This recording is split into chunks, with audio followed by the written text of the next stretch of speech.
సాధారణమైన విశ్వాసులు కాదు. Those 512 believers planted small houses. ఈ 512 మంది శిష్యులు వాళ్ళకి చిన్న చిన్న గృహ సంఘాలు ఉండొచ్చు.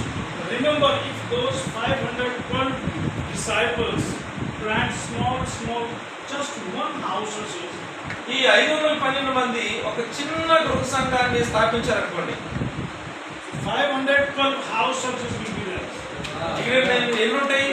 512 గృహ సంఘాలు ఉంటాయి. And suppose in every house there are only 10 people. ఇక్కడ ఒక్కొక్క గృహ సంఘంలో 10 మంది ఉన్నారనుకోండి, How many people get saved? ఎంతమంది? సుమారుగా 5,000 మందికి పైనే రక్షణ పడతారు. That is the beauty of discipleship. అది శిష్యుల యొక్క If we do serve for kingdom, దేవుని రాజ్యం కొరకు మనం పనిచేస్తే we can establish the kingdom like this. దేవుని రాజ్యాన్ని ఈ రీతిగా మనం నిర్మించవచ్చు. I'm not against all the pastors, నేను పాస్టర్లకు ఎప్పుడు వ్యతిరేకం కాదు.